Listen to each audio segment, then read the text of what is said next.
এবং ছাত্র পরিষদের ছেলেরা এসে এই সভাকে একটা জনসমুদ্রে রূপান্তরিত করে প্রমাণ করে দিয়েছেন, বুঝিয়ে দিয়েছেন এই বাংলার মাটি মমতা বন্দ্যোপাধ্যায়ের নেতৃত্বে এটা সম্প্রীতির মাটি।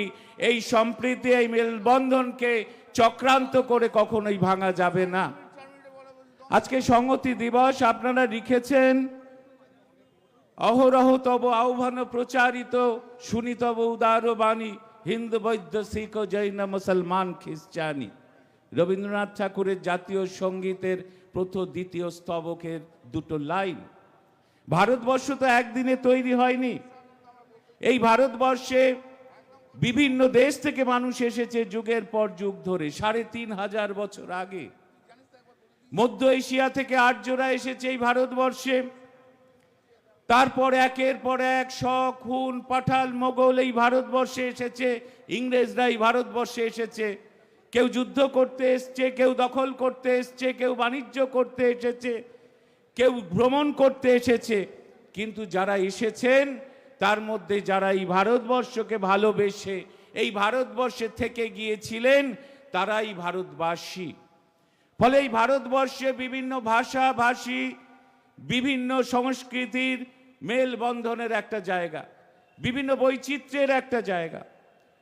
তাই রবীন্দ্রনাথ ঠাকুর লিখলেন, হেতাই আর্য হেতা অনার্য, হেতাই দ্রাবিড় চীন, শক হুন্দল পাঠান মোঘল এক দেহ হল লীন।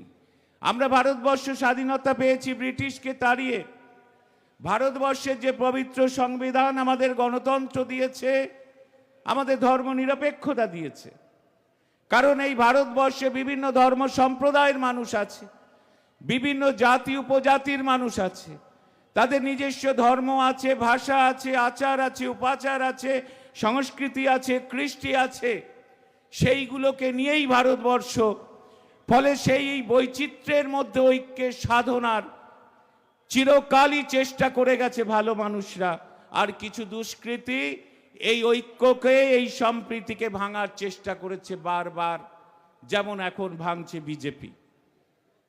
1905 সালে ব্রিটিশরা তারাও তো এই বাংলাকে দুটো ভাগ করতে চেয়েছিল ধর্মের ভিত্তিতে। রবীন্দ্রনাথ ঠাকুর গর্জে উঠলেন, তিনি রাখি বন্ধন শুরু করলেন আবার শান্তিনিকেতন থেকে। একদিন জোড়াসাঁকো ঠাকুর বাড়ি থেকে রবীন্দ্রনাথ ঠাকুর হাঁটতে শুরু করলেন 1905 সাল। হাজার হাজার মানুষ হাঁটছে রবীন্দ্রনাথ ঠাকুরের পেছনে।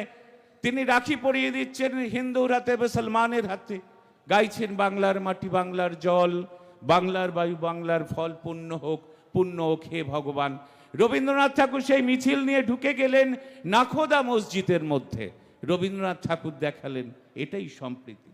আবার আমরা দেখেছি যে 2024-এ একটা মন্দিরকে কেন্দ্র করে আবার যখন ভারতবর্ষে একটা আশঙ্কা, একটা আতঙ্কের পরিবেশ তৈরি হয়েছিল, আবার এই বাংলার একজন মা হাজরা থেকে পার্ক সার্কাস পর্যন্ত হাঁটতে শুরু করেছিলেন।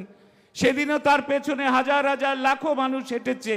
সেদিনও তিনি গেয়েছেন বাংলার মাটি বাংলার জল, বাংলার বায়ু বাংলার ফল, পুণ্য হোক হে ভগবান। তিনি ঢুকে গেছেন মন্দিরের মধ্যে, তিনি ঢুকেছিলেন চার্চে, তিনি ঢুকেছিলেন গির্জায়, তিনি ঢুকেছিলেন মসজিদে। তিনি ঈশ্বর আল্লাহর কাছে প্রার্থনা করেছিলেন, ঈশ্বর আল্লাহ তুমি আমাকে শক্তি দাও যাতে আমি বাংলার সব ধর্ম সম্প্রদায়ের মানুষকে নিয়ে একসাথে চলতে পারি। তার নাম মমতা বন্দ্যোপাধ্যায়। তাই এই বাংলায় কখনো বিভেদ তৈরি করা যায় না হিন্দু মুসলমান বিভিন্ন ধর্মের মধ্যে। কিন্তু আজও দুষ্কৃতীরা রয়েছে, আজও কিছু মৌলবাদী আছে, হিন্দুর মধ্যে আছে, মুসলমানের মধ্যে আছে। এই বাংলার মাটিতে মৌলবাদীদের কোনো স্থান হয় না। এই বাংলার মাটিতে, এই ভারতবর্ষের মাটিতে যারা সমন্বয়ের কথা বলেছে, যারা ঐক্যের কথা বলেছে, যারা সম্প্রীতির কথা বলেছে, দেশের মানুষ তাদের গ্রহণ করেছে। আজকে একদিকে মমতা বন্দ্যোপাধ্যায় সম্প্রীতির জন্য লড়াই করছেন। তিনি বাংলার এক প্রান্ত থেকে আর এক প্রান্তে সমস্ত মানুষের বিপদে আপদে যেমন ছুটে গেছেন, যেমন ডেভেলপমেন্ট দিয়ে এই বাংলাকে নতুন করে সাজিয়ে তুলেছেন, যেমন তিনি বাংলার 11 কোটি মানুষকে তার প্রাথমিক প্রয়োজনীয়তাগুলো পূরণ করেছেন 95টা সামাজিক সুরক্ষা প্রকল্পের মাধ্যমে, তেমনি বাংলার এই যে ধর্মীয় যে মেলবন্ধন, যে সম্প্রীতি, তিনি কিন্তু রক্ষা করে চলেছেন এবং তার জন্য তিনি রাস্তায় আছেন। তার জন্য তিনি মানুষের মধ্যে আছেন, কিন্তু একদল দুষ্কৃতী, তারা সমাজ বিরোধী। আমাদের দেশে গণতন্ত্র আছে, আমাদের দেশে বহুদলীয় গণতন্ত্র, নির্বাচন আসে, বিভিন্ন দল পরস্পর লড়াই করে। সেই লড়াইটা একটা সুস্থ রাজনৈতিক লড়াই হওয়া প্রয়োজন।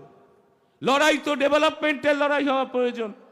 একটা দল আর একটা দলের বিরুদ্ধে তার আদর্শ, তার ফিলোসফি নিয়ে কথা বলতে পারে। শাসক দলের বিরুদ্ধে বিরোধী দল ডেভেলপমেন্টে কোথায় খামতি আছে, কোথায় পরিমার্জন করতে হবে তাই নিয়ে কথা বলতে পারে। কিন্তু আমরা রাজনৈতিক নেতা হিসেবে এমন কোনো ধারাভাষ্য দিতে পারি না, আমরা এমন কোনো মন্তব্য করতে পারি না, আমরা এমন কোনো পদক্ষেপ করতে পারি না যে পদক্ষেপের ফলে এই যে ভারতবর্ষের যে পরম্পরা, ভারতবর্ষের যে সামাজিক স্থিতি, ভারতবর্ষের যে ঐতিহ্য সেটা ভেঙে চুরমার হয়ে যাক, এটা কিন্তু আমরা করতে পারি না। আর যারা এটা করছেন তারা সমাজ বিরোধী, তারা রাজনৈতিক নেতা হতে পারে না। শুভেন্দু অধিকারী থেকে শুরু করে যারা সমাজ ভাঙার কথা বলছেন, যারা ধর্মীয় বিদ্বেষের ছড়াচ্ছেন, যারা ধর্মের মধ্যে হিংসা ছড়াচ্ছেন, তারা আসলে সমাজ বিরোধী। এই সমাজ বিরোধীদের বিরুদ্ধে কিন্তু আমাদের জোট বাঁধতে হবে। আজকে ঈশ্বর আল্লাহর শ্রেষ্ঠ দান হচ্ছে মানুষ। তিনি যত্ন করে এই মানুষকে তৈরি করেছেন। তাই আমি কখনো একটা মন্দিরকে নির্মাণ করতে গিয়ে, আমি কখনো একটা মসজিদকে নির্মাণ করতে গিয়ে এমন ক্ষেত্র তৈরি করতে পারি না যাতে মানুষের বুক থেকে রক্ত ঝরে, মানুষ মৃত্যুর মুখে ঢলে পড়ে। যারা এটা করছেন তারা ধর্মের মানুষ হতে পারে না, তারা সমাজ বিরোধী। আমি আপনাদের সকলকে শুভেচ্ছা জানাচ্ছি। এই সংহতি দিবসে আপনারা এসে মমতা বন্দ্যোপাধ্যায়ের যে লড়াই, সেই লড়াইকে আরো শক্তি দিয়েছেন। অভিষেক বন্দ্যোপাধ্যায়ের যে লড়াই, সেই লড়াইকে আরো শক্তি দিয়েছেন।